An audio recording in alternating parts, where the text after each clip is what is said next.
In the mountain sun and live its best life so that we can get the best product You that have we like an can. encyclopedia of knowledge, man.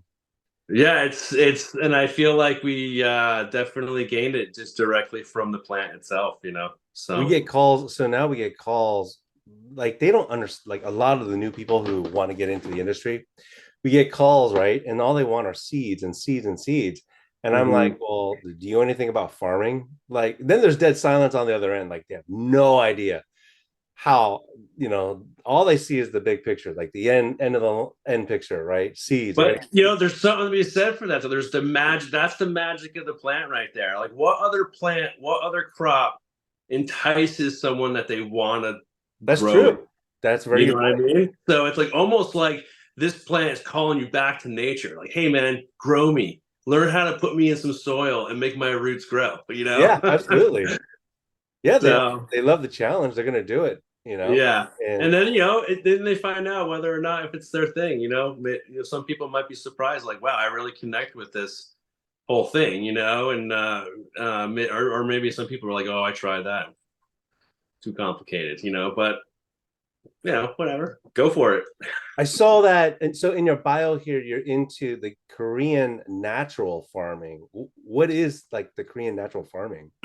Have you been to Korea? Well, okay, so Korean natural farming is just farming that was the natural farming of the Asian continent, right? And Okay. so it kind of like started in Japan, and then Master Chow, who lives in Korea, learned in Japan and brought it back uh, to Korea. And then, so basically, it's just cultivating the microbes from your indigenous areas and being Okay. able to grow your microbes and work with different kind of tonics that you can make with garlic and angelica, and you can and various other things, and uh and then there's like another step to it as well. I actually just spent this past weekend learning from Master Chow's son, Yang Sung Chow, who's refined all these methods and made it even easier and more accessible for closing the loop on the farm. With Korean natural farming, you need sugar,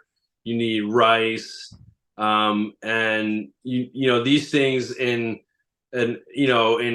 tropics or in the Asian continents where sugar and rice grows, it makes sense to be able to do those methodologies. But Yeah. Yeah.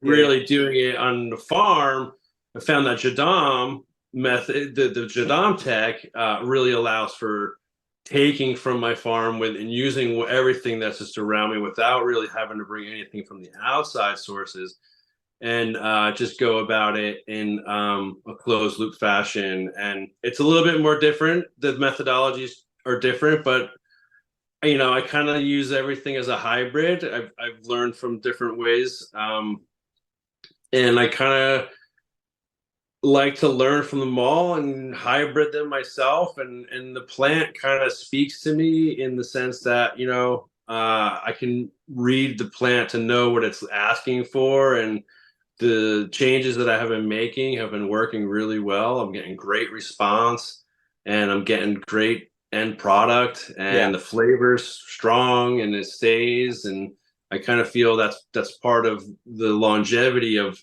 good outdoor, is that it holds its cannabinoid and terpene contents longer, Okay. especially when you're not feeding it a bunch of synthetics and it's actually just accessing everything that it needs on its own in the soil. And we just give it the love that it needs. So How many people do you think are growing the way you grow, the Korean natural farming versus the modern, stuff?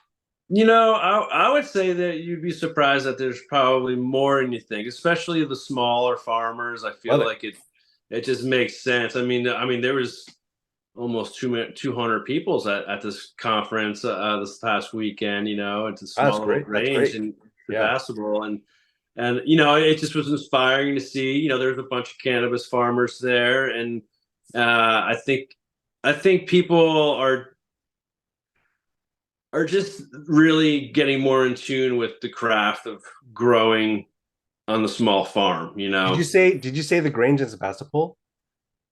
In Sebastopol, yeah. Oh, yeah, I'm a member of the Grange. I remember. Oh, all right. Nice. Well, I Yeah, was just there. I know. I talk to Vince. I talk to Vince quite often. So Nice. yeah, it's a great. It was a great event. It was a great location too. Yeah. It was beautiful there. Oh So man, the next time you're in town, we'll get some beers. yeah, nice. I should have called you, man. Yeah. Yeah. Well, I love the fact that people are kind of. It surprises me, but I loved hearing that people are doing it the way more of a natural way, more of a symbiotic. I don't know if that's the correct word. No, I think that word can work. I mean, you're looking for symbiotic relationships between everything that's going on. You know, like you have your plants in the ground or in soil, that the soil is alive because it has the microbes, and then you have your pollinating plants that support the positive bugs and the beneficial insects that help ward off the pests. And Yeah, then, with the Jadam, you even have tech that teaches you how to make your own pesticides and sprays.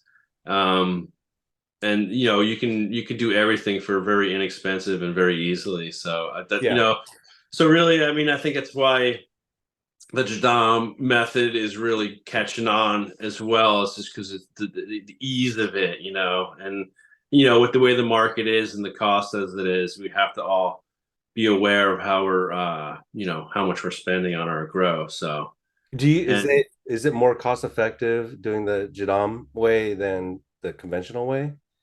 for me, I found yes, absolutely.